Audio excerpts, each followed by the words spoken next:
Hi, everybody, and welcome back to Know to Grow, a light to heavy duty podcast hosted by myself, Chandler Kahn. Today, I have Mark Harris with H&H Truck Parts based out of Cleveland, Ohio, with two other locations across Akron and Columbus.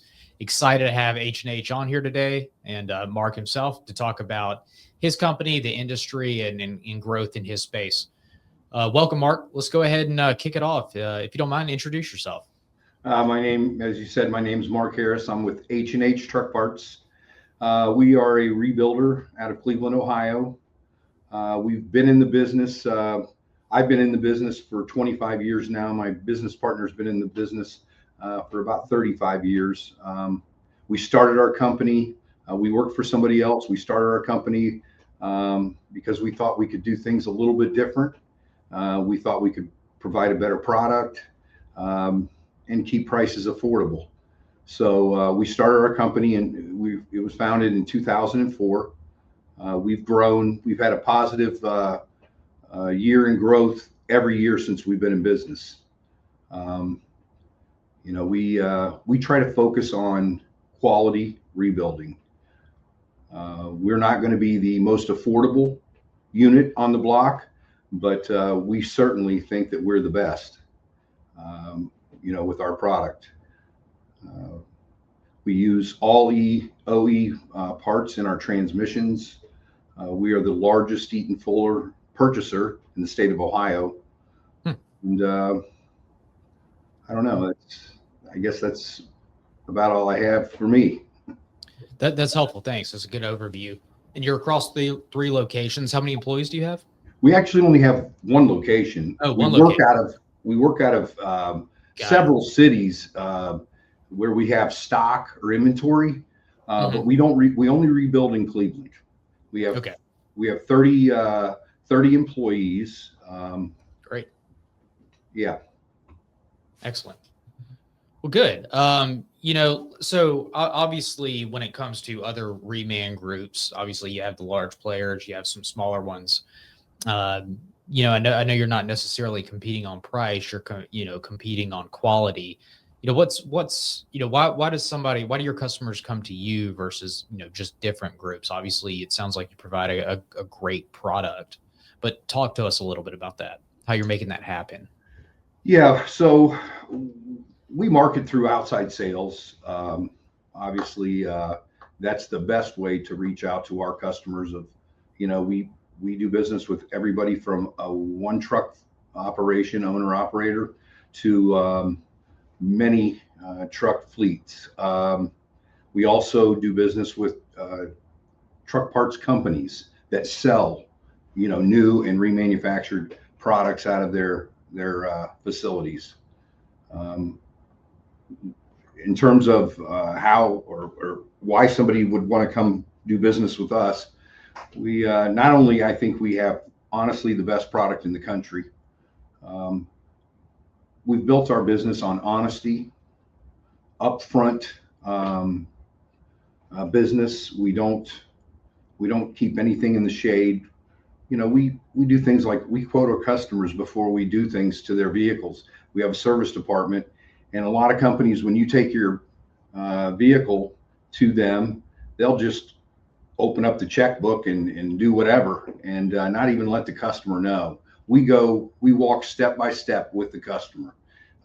We talk with them about the things that we found. We give them an opportunity to, make the decision on what they want to fix, or maybe what they want to let go for a little while longer. They think they can get some more life out of it. But we focus on from the engine flywheel back. We don't do brakes and brake shoes, but we do everything from the axle shaft to the engine flywheel, everything in between there. We remanufacture transmissions, differentials. We rebuild or build new drive shafts. We sell clutches. We sell axle shafts, as I said, and all the accessories that go, in between those two areas on the truck. But we really take pride in our quality of product. We sell new products as well, but we really take pride in what we do in terms of rebuild. How many transmissions roughly are you guys doing a year? That's a great question. Transmissions, I would, gosh, you hit me with something I wasn't prepared for. Let me do some quick math in my head here. 1,000, Yeah. roughly. Okay. You know, Just trying to get a rough yeah, estimate. roughly 1,000 Yeah. annually. Differentials a little bit more. Yeah. Okay. Good.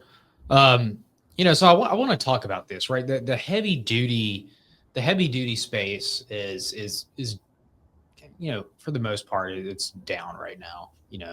Uh, Trucking's down, tariffs have hit trucking, etc. Remanufacturing is outperforming. That's what we're seeing.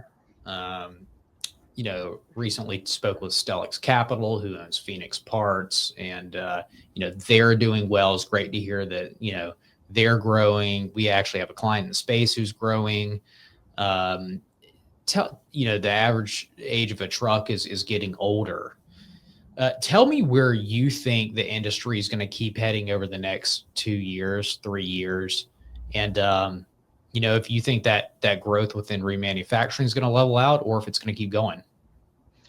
I in terms of growth, Yeah, with the demand. remanufacturing, I think that is always going to be there.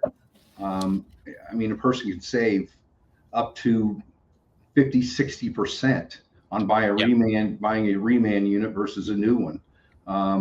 So it's a lot more affordable for customers. Most people, we sell to people that have vehicles that they make a living with versus going to an auto parts store. People don't make a living with their car. They can be without their car for a day, 2 days, a week.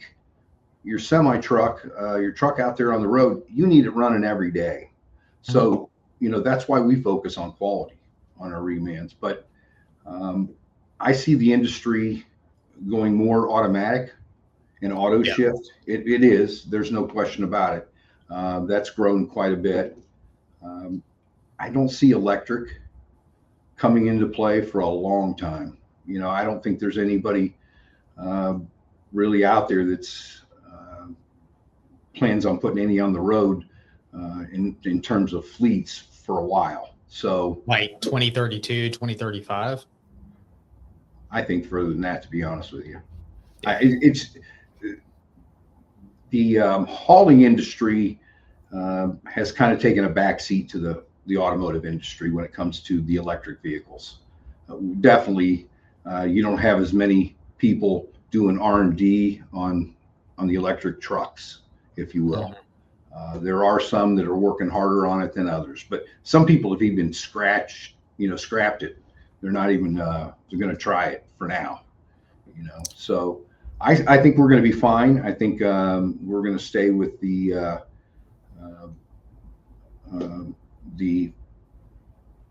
I guess diesel engines. I don't see electric taking over for a long time. So having said that, we have to shift gears now to try to keep up with the automation side in terms of auto shifts, automatics. We have to keep our people trained when new stuff comes out. In fact, we try to get involved with the manufacturers. We're putting on a class in December for Eaton Fuller. So anybody that's listening that wants to come to it, you're welcome to. We put on classes. We have them come in. They're going to go over the Endurant transmission, which is one of the newer transmission lines, on how to rebuild it. So, Are the automatic transmissions, are they going to make things more difficult from some standpoints, but make things easier from other standpoints, from a remanufacturing perspective? in terms of automatics, yes. Guys like us it'll put a lot more pressure on us. The true automatic manufacturers kind of keep things very streamlined in terms of who they sell their parts to, who they set up as warehouses across the country. There's not a lot. We have to buy through other people if we want to build them. We don't even build automatics, true automatics. We build the auto shifts. And an auto shift is basically a manual transmission with a brain on the side of it that shifts, that tells it when to make the shifts. So it shifts through on its own. Whereas an automatic, it's done with fluid. It's fluid control that shifts the transmission. Totally, although they're the same, they're both transmissions, they're totally different. So are you expecting a change of business model? Might be too much here, but are you expecting a change in the tooling requirements, really honing in your technicians, that type of thing? How are you thinking through your business to make sure you can adjust to that and kind of not skip a beat? We talk to the manufacturers. We're in close contact with, the people that supply us with parts, and the OEs. We talk to them regularly. That's how we kind of stay in tune with what's coming at us. They know what trucks who they're selling to, Freightliner or, Mack or whoever. They know who they're selling to. They know what they're going to put in production next year. And that's how we kind of stay in tune. Because those trucks that go through production now, we won't see any work from those trucks for the most part for 5 years or longer, because they'll be under warranty. And, so that's how we stay in tune. And like I said, we put on classes here. We have the manufacturers come in and put on classes, for our rebuilders and mechanics, install classes, rebuild classes. That's kind of how we stay in touch. For the transmissions under warranty, I mean, I know sometimes when they're still in warranty, the vehicle will still get a remanned core or part. Is that not happening in this situation? No, not generally. They won't put back in a remanufactured unit if it's under warranty. They'll have the dealership repair it, or in some cases, if it's bad enough, they'll send them another transmission. But they generally won't pull out a warranty unit and put in a remanufactured unit. Okay. On the tech side, how are you thinking about changing your tech stack, if you will, or your diagnostic tools, whatever that looks like, software, for the shift in the industry? We stay up with it. Again, the manufacturers supply software to plug into these trucks that will diagnose them for the most part, kind of just same as a car. And we just update that software annually. And we keep our techs, up to speed with all that kind of stuff. Yeah, helpful. Technology changes every year. So, I've been talking to a couple folks on the show about like Google Glass and kind of using like the back end AI to diagnose, kind of do some not so much diagnose, but some preventative maintenance work, telling the technician how to kind of remove a part and then replace the part, the steps. Is that something that you're going to see in the remanufacturing or rebuilding space down the line? I lost you there. It's like a Google Glass is an example, but it's something that the technician would wear kind of over their face, where they're looking at the vehicle, and that technology is kind of telling them the next steps to make. Yeah, I foresee that in the future. I don't foresee it in our industry, the near future. I'm not aware of anything out there. I know what you're talking about now. The automotive industry, for some reason, is always ahead of us in terms of a technology like that. And I've already seen that stuff is already out there with the automotive side. With us, I'm not aware of anything yet. So, and I don't see it coming into play in the next probably 5 years. Got it. So you've been growing year over year since you started in the early 2000s. Is a lot of that, obviously you're producing a quality product, but is some of that attached to your sales and marketing initiatives, building your brand and name? Maybe describe that. Or are you just riding kind of the industry waves as they're going up? No, I think we've worked very hard to build our brand, You know, I think we've got some brand recognition, and we work hard for that. We definitely don't just ride the wave. Yeah, yeah. Companies that ride the wave, you know, won't be around too long. You know, you've got to put effort in there, and we do. We market, like I said, we market our products locally in the state of Ohio with outside salespeople. I work on that side, the sales part of the company. I kind of can handle that. Mm-hmm. So we stay very involved and very try to stay in front of the customer.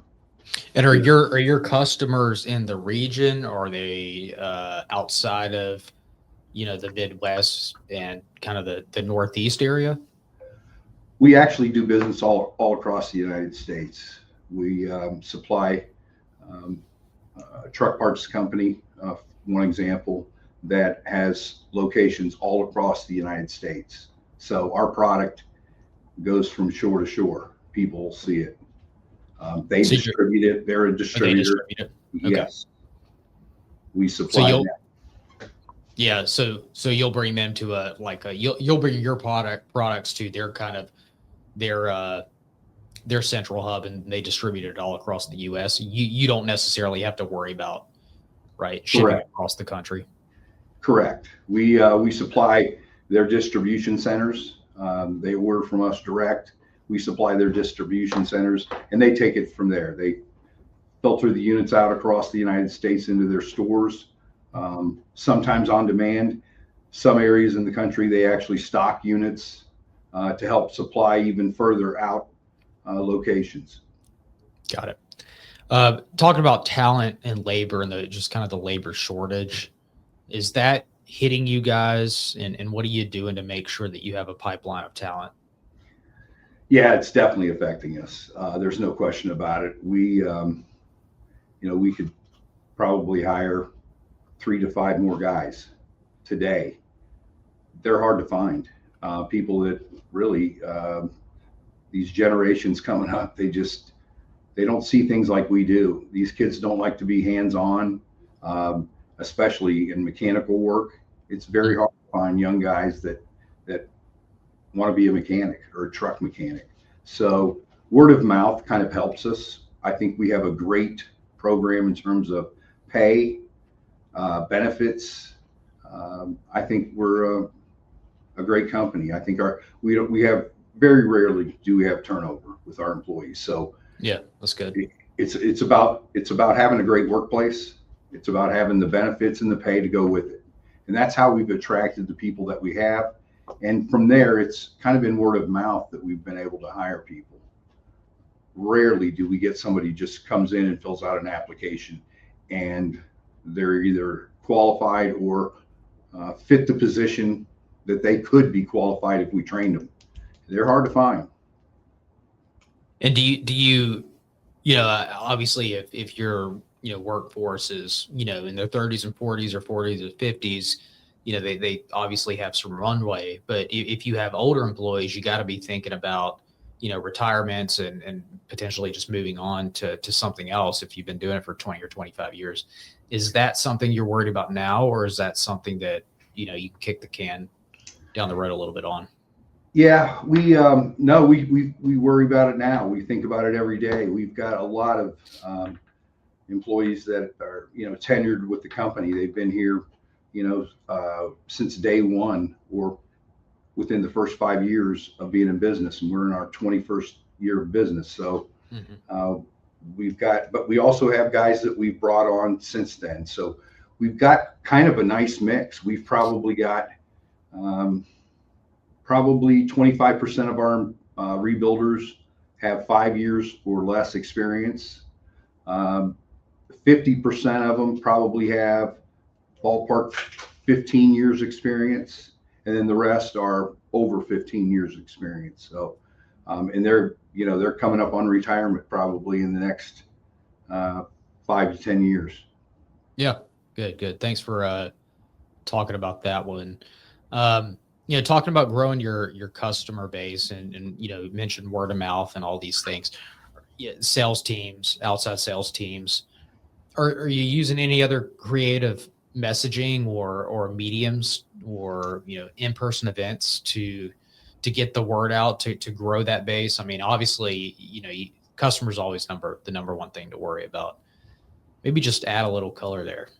Yeah, I mean, we don't host events, but we sponsor events locally from time to Mhm. time, Yeah. truck pulls, things like that, where we will have a team out there on site, you know, handing out T-shirts, or we'll have products out there that we can talk to people about that come to these events. So we try. I don't know. There's several methods like that we use, but it's all locally. We don't do any of that outside of there. We kind of have a gentleman's agreement with our distributors so that we don't step into their territories, if Yeah, you that will. makes sense. Now let's go back to kind of the competitive positioning, value, if you will, over price. Obviously, your customers have some, price elasticity, right, which is good. But how much can you deviate outside of kind of a cheaper offering, if you will, and how do you make sure that you capture that audience when you're kind of basing your sales off value versus price? Yeah. Um, we I think what you're asking is, how do we maintain the level of people that are looking for the quality rebuild, and also trickle into the people that really are looking for an affordable unit? Is that kind of what you're asking? Yeah, I think, I mean, right. I mean, it's been a tough year for a lot of people. The markets overall, it's still down, right? Yes. Especially compared to 21, 22 for, truckers and anybody in the industry. A lot of people are price focused. A lot of people are pushing off uh repairs, quite frankly, unless they absolutely need them. So I Yeah. would I would think that if you're not offering the cheapest price, they may jump to a competitor. So how are Yeah. you still selling on value, the value you're offering, and not just the bottom line price? Well, current customers see that value. Yeah. They see the turnover in their units as far as failures, very low failures. So that's how we succeed there. New customers, just have to sell the value of buying a unit that's got more new parts in it, or OE parts versus aftermarket parts. We really got to sell that value. Yeah. But I think once Understood. a customer, in our opinion, once a customer uh, uh, tries a unit like ours, I think they come out ahead in the long run. I think if they're tracking that stuff, they see it. They don't have nearly failures. Now, there are some I guess there's different markets for everybody, and there's room for everybody. There's some guys that, they sell either just takeout units that are running takeouts, that they've cut out of vehicles. There's a market for that. And some of them give good warranty. They'll give you another unit, but you have to remember, even though they give you another unit, you still got to pull that unit out of your truck. You got to have it down. You got to pay the mechanic to pull it out, put another one in. Um, if you don't have those problems, you save that time and money, and that can add up quick. Yeah. So, So, question on potentially consolidation in the industry. Reman's very niche. There's not a whole lot of players. It's just a niche industry. If you yes, take the heavy duty space, for example, it's larger. There's a lot of heavy duty parts and service providers across the nation. That consolidation is starting to happen. Mom and pops are getting bought up. Regionals are becoming a little larger. Are you expecting to see this in your space? Um, have you seen it? Do you think it's going to maybe shift the balance of power in the reman space when it happens? What does that look like? um, there. Yes, I mean, obviously it will shift the balance of power as mom and pops are, bought up. People that are larger obviously have more buying power. Uh, Yeah. thank goodness we've kind of broken that threshold. I think we're probably as good or anybody in top tier pricing with our purchases. So, we've won that battle for the most part. Now it's just focusing on competing with efficiency in our shop, trying to, produce more units as quality in the same amount of time as before. Mm-hmm. So our industry versus automotive is so much more competitive, even though, because automotive, like as I said before, the automotive industry, most people aren't using their vehicles to make a living. They drive to work and they drive home. They can get a ride from somebody for a week or two. Our industry, the vehicles are, they're being used every day and they got to be on the road. So. And are you, have you guys developed a way to kind of track that efficiency or revenue per employee? We do. We Yeah. monitor it pretty closely. That's something you have to do. Yeah. You have to control your costs in your rebuild units. So yeah, we do track it.